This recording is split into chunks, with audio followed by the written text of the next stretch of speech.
The more I see of Nathan Fyfe, the more I am reminded of the former Carlton powerhouse, Anthony Koutoufides. It's coming up 10 years since Kouta slipped quietly into retirement after his spectacular journey in football. We miss him. Thankfully, we have Fyfe. Hi, Anthony. Is the comparison appropriate?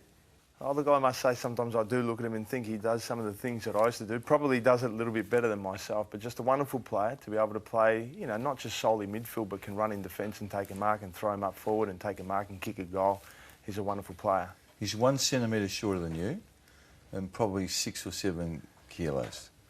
Yeah, less. He looks bigger, actually, Mike. When I watch him play, he looks like he's really solid. And I met him maybe 3 years ago and had a photo with him. He actually looked taller than me. So the boys seem to be getting taller and taller through the midfield now.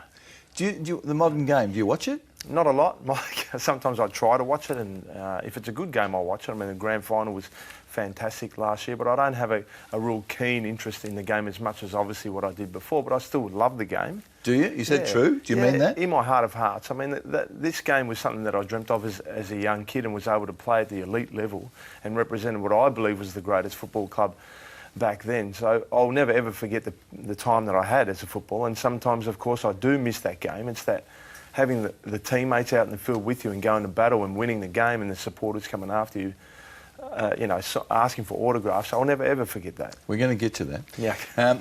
We're interested in what's happened since you finished. You're a massive name in football in this city and in this country. How have you coped with life as a private citizen? I thought I was ready, I guess. You know, everyone, I don't know if everyone does, but, you know, at the age of 34 was when I retired, and, you know, did enough before that to sort of think that I was ready for retirement after football. And maybe I think it was a lot harder than what I thought. So I often think of other players in the way that they finish up also. I mean, by the end of my career, I was on great money for the second half, and, you know, I had all this fame and had sponsorships with Adidas and companies alike, and, you know, did a lot of promotions out there. So I was one of those players that probably was given that little bit more than a lot of other players. So I often think of how a lot of players finish up, and I think mentally it is very tough, and there's no doubt I was lost there for a little while. I think I was juggling a lot of things to try all this and try all that to find something that I loved with a passion again, and that was probably the most difficult part. And some players are fortunate that they end up back at their footy club, and I was never that lucky. I mean, the footy club never asked me back. I tried to get back in there, and then no disrespect to the club, that was, you know, they didn't want me there for whatever reason. So I probably felt, you know, a big, you know, there was something there that sort of said, wow, you know, this footy club that I loved and admired and spent the years of when I was 14 all the way to 34 in their junior development teams and squads, I felt a little bit disheartened, I guess, that they didn't want me to go back. But that's part of life, and it probably gave me a little bit more drive, Mike, to try to find something to go out and achieve. What do you mean they didn't want you to go back? Did someone specifically say to you, we don't want you back in the footy club? No, it wasn't that, but I did ask, and, you know... Ask what? I asked whether they'd want me back there. In what capacity? Just as part-time role, I wanted to work with any player that, you know, they felt like maybe was on the fringe, and maybe through my experience of playing in defence and forward and midfield and in the ruck and all that maybe I could, you know, have something there to be able to help them, maybe guide them along the way to maybe becoming a bona fide senior footballer. But there probably was just no role for me, and I offered to do it for nothing too at one stage. Yeah, and I spoke to the coach back then as well, and, you know, all that. But the coach being? Brett Radden. Mm-hmm. So, yeah, there was nothing there for me. So it was probably a little bit hard to maybe accept, but I totally understand. I mean, if there's no position, there's no position. Who am I to go back in there anyway and ask? But you'd been 20 years in the bubble, hadn't you? You started at Carlton at 14, finished at 34.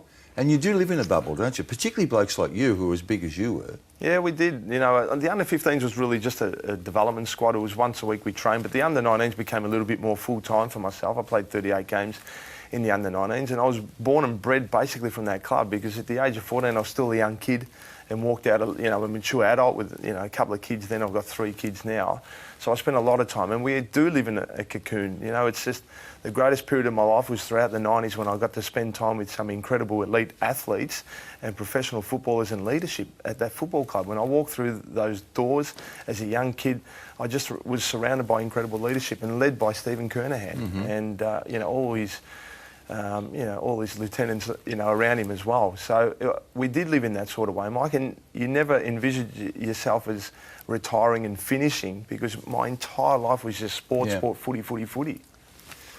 Mark Robinson did an interview with you in the Herald Sun in 2014 in which he touched on depression. Now, it seems there's still this resistance for people to admit that they might be suffering depression. You said maybe. Do you think you were depressed at the time? I think I definitely didn't need medication, Mike. I think it was more that I was in a lower period of my life and really trying to find my way. But it was nothing different from what I hadn't experienced throughout my football career. I mean, I had lows throughout that too. But you also said in Robbo's article, which is 3 years ago, that you couldn't get out of bed some days.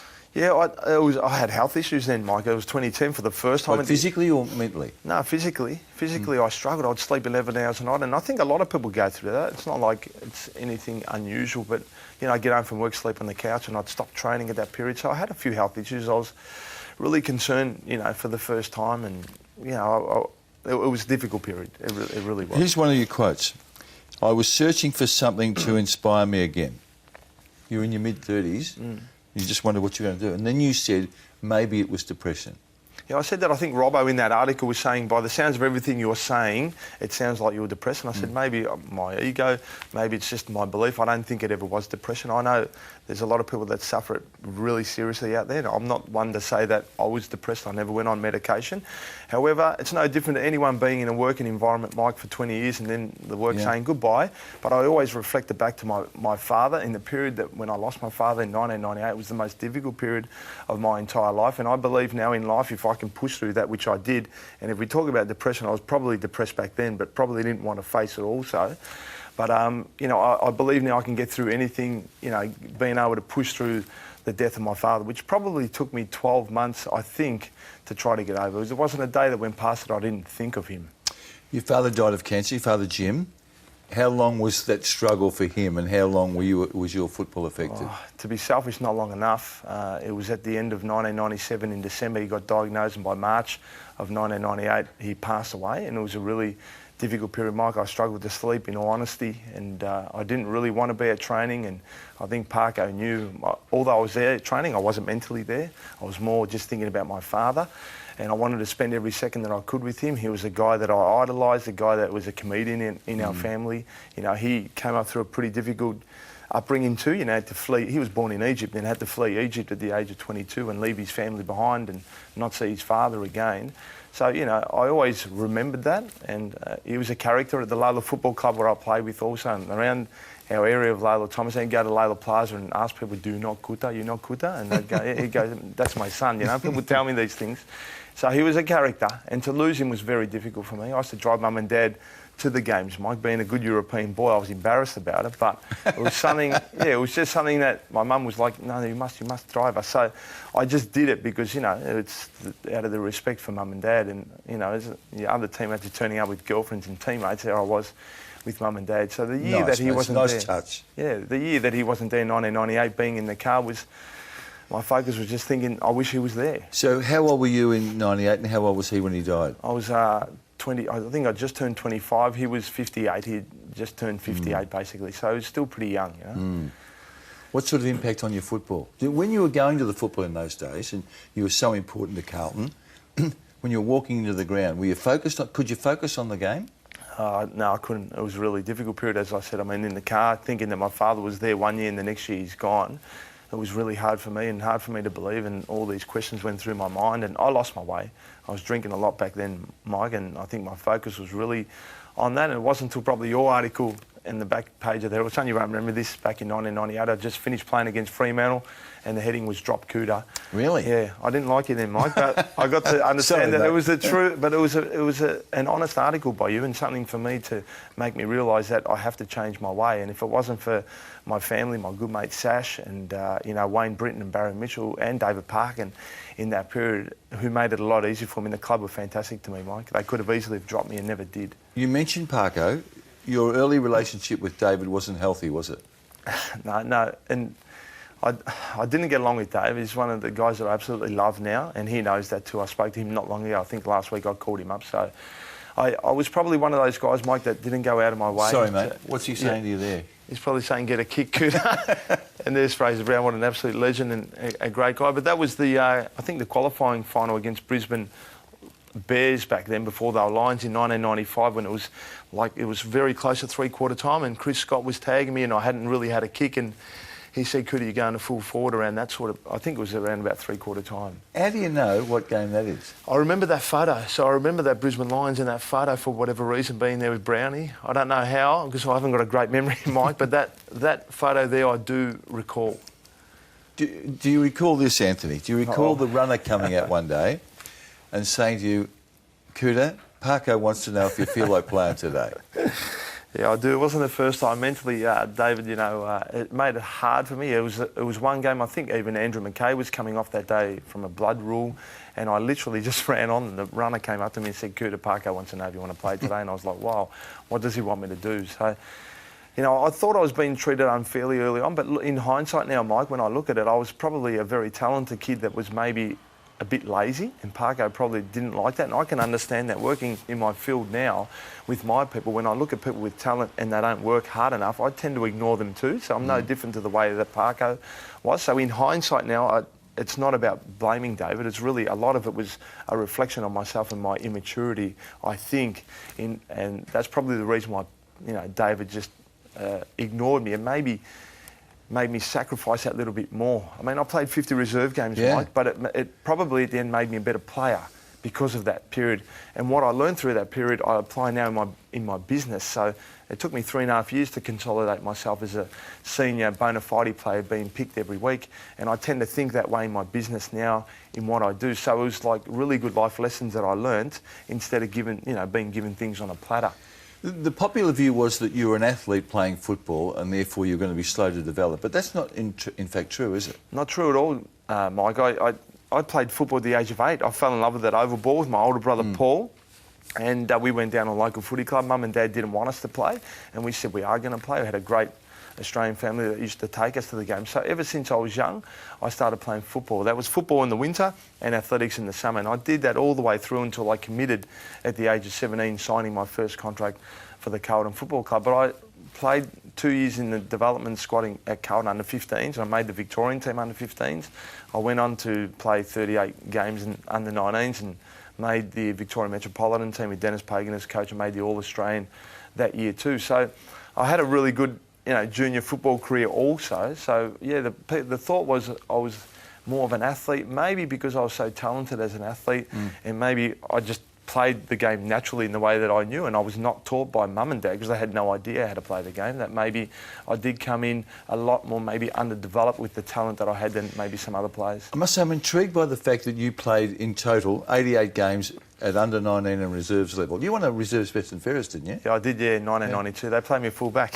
So were you frustrated then given the talent that we saw flourish a few years later, were you frustrated you were so long getting your opportunity? I was frustrated. Without mum and dad and my brothers' support, both Paul and Christian, I don't know how I would have made it. I had my best mate Sash too, who supported me, and it was those guys that continually gave me the belief to say that you're better than them. And I think I wasn't a confident person. I probably had doubts in myself. And everything that I tried to do, I just always had setbacks for whatever reason. So it took me a long time to become that player that was picked every week. But when I got that opportunity, I was ready for it, Mike, and I grabbed it. Parko says, as Parko does, he gave up on you after 4 years and virtually hand-passed you to Wayne Britton and Barry Mitchell. Is that true? Yeah, when Wayne Britton came to the club, I was just a wonderful man. And when Barry Mitchell retired too, he was always on the phone to me to tell me what I needed to do to improve my game. And those two there were probably the first two guys, apart from Rod Ashman, who was fantastic also as a seconds coach. Yeah, when I first started. So they were the two who grabbed me and said, "Cooter, this is what you've got to do if you want to become an elite AFL player." And because they grabbed me and, they embraced me, I embraced them. And everything that they said, I just went, okay, I'll do it. Whatever you want me to do, I'll do. And it was those guys that really took my game to another level. And, they sat with me and did extra work with me and really understood the way that I could play to maximise my potential. Did you not see the psychologist, Anthony Stewart? Yeah, I got dropped in 1994 for 2 games and they sent me off to Anthony Stewart. And were you happy to do that? Happy to sit down? I was willing to do anything, Mike. I remember crying, at one stage there, Mum and Dad saying, "I don't know if I'm ever going to get a chance or an opportunity to be able to play, properly as a senior player." So as soon as they said go and see him, I didn't hesitate. And Anthony Short was fantastic. The words I can, I will, you just watch me, which I apply nowadays also, were the words that sort of really had a major impact in my life. So when we watched you in the mid-90s, it looked like you believed you could just do anything. Yeah. And you obviously you did. I don't know if I believe, but I just went out there embarrassed not to play well, Mike. So I just did everything that I could to play good, and I think when I played with just my, just my football ability, and just let myself go, I could play the game. And once I realised that, then I just I got a little bit better and better. A little bit. Yeah, a little bit. Anthony, we've talked about your relationship with David Parkin. What about your relationship with Dennis Pagan, the man who made you captain of the Blues? Well, our relationship was okay. Was it? Like, yeah, he's a pretty funny character. He was my coach at Till Cup back in 1990, I think it was, and so I admired him from afar. He had great success, enormous success at under-19s and reserves at Essendon won a premiership. I don't know how many premierships he won with the under-19s, but then, of course, seniors he won 2 throughout that period in the 90s. But it was just a period, I think, at the club that, we were never going to go forward with, with his coaching style. It sort of never advanced and kept up with maybe the game and the way that it was evolving. But he gave his all. Like, he was a hard worker, Dennis, and he would get there early. But you and he fell out, didn't you?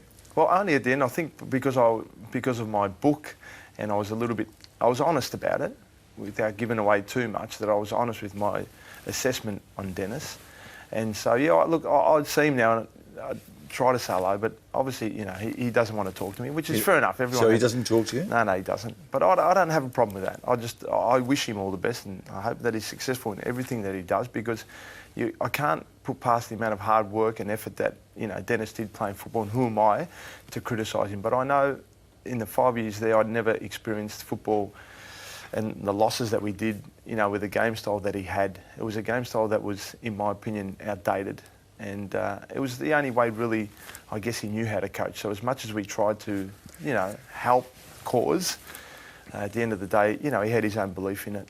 But did you tell him that at the time? Oh, we tried to. I mean, Dennis was set in his way, and there wasn't much that he would listen to a point, but then probably that was it.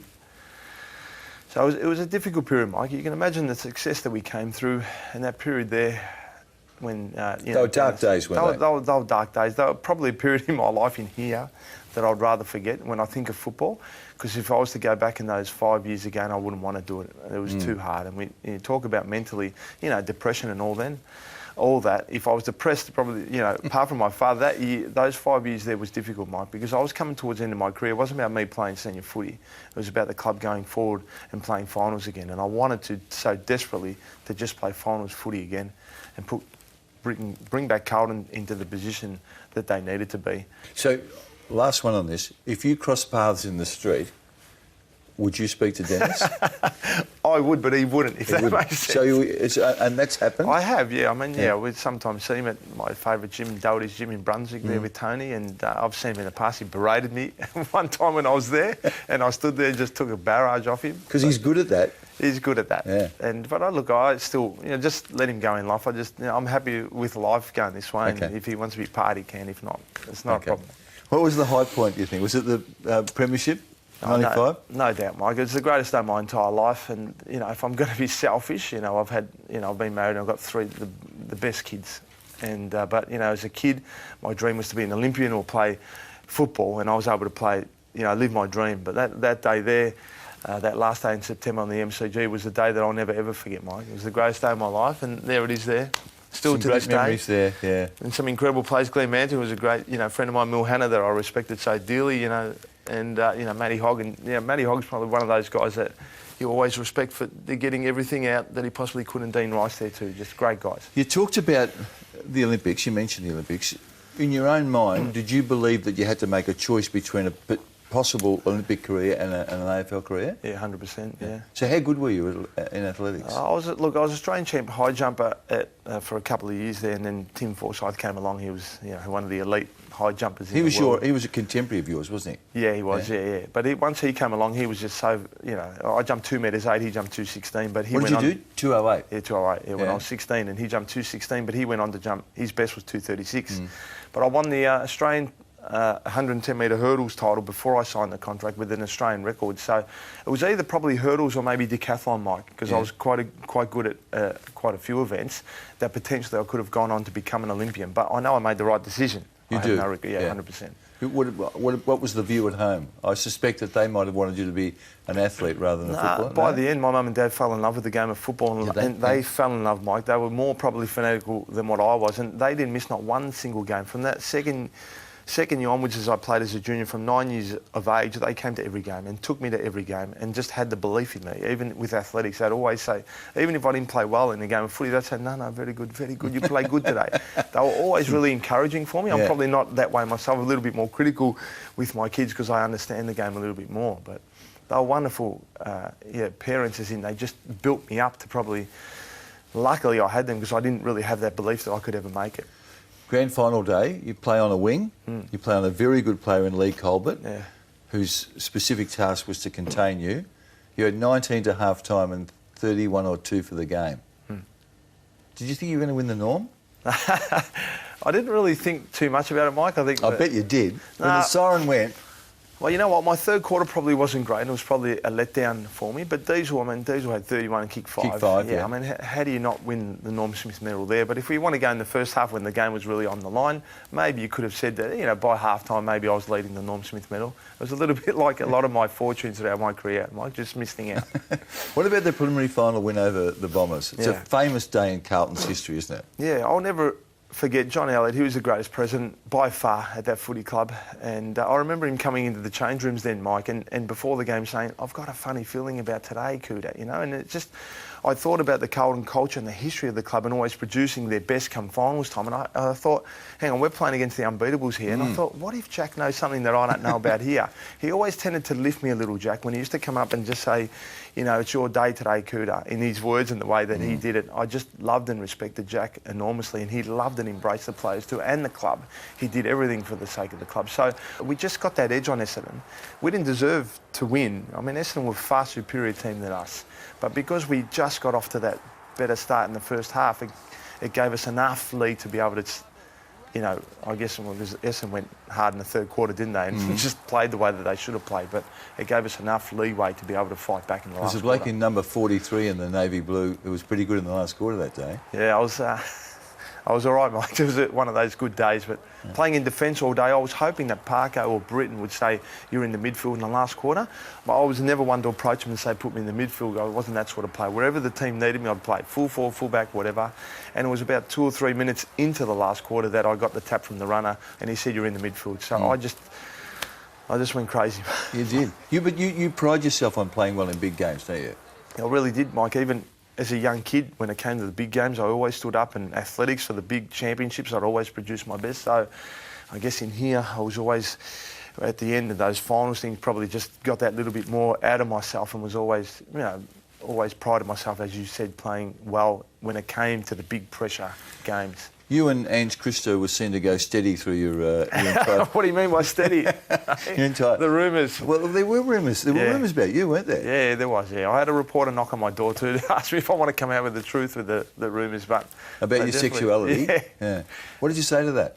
We had a laugh. My mum and dad invited him inside and we had a coffee with her, so that was the sort of extent of it. Because you weren't an angry boy, as I remember. You were always genial and amiable. Yeah, I just laugh it away. In particular, Ange, like, he's definitely not my type, Mike, you know, but Ange and I just had a wonderful relationship. We kicked off in the under-19s. I was 16, he was 17, Greek background too, and we became best mates on the footy field, and still to this day we're incredibly, you know, close, as in friends. I don't see him a lot, but, you know, for what we've been through and everything, we have an attachment there in that sort of way, nothing more. But a phenomenal player. You talk about taking up football late, that was Ange. He took it up when he was 15 or 16 at one game, and Carlton noticed him and brought him in, and he was playing senior footy before me, Mike, so he was very talented. Everyone at Carlton loved you, and that's a true statement, I know from talking to so many people, but they did think that you squeezed them for money. Is that fair? Yeah. Well, I think everyone squeezes for money, don't they?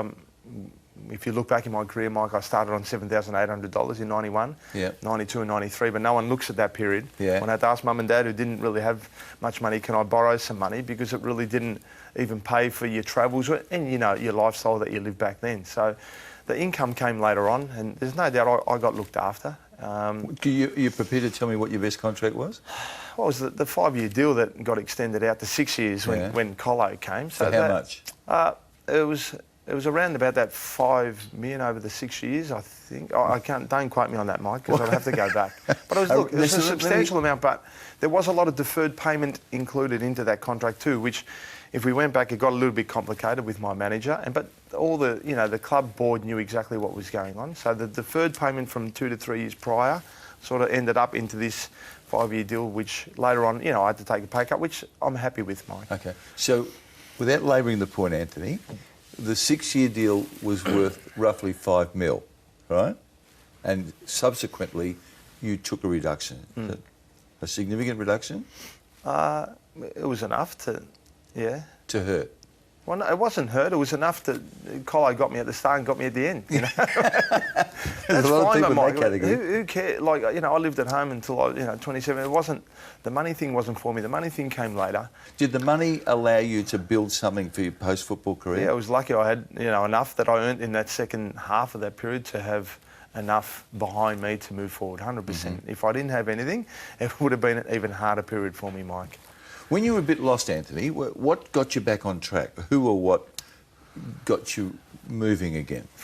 I fell in love with a company called Herbalife, the nutrition and that health and fitness, and me being through everything that I have been through, to go out there with a passion again.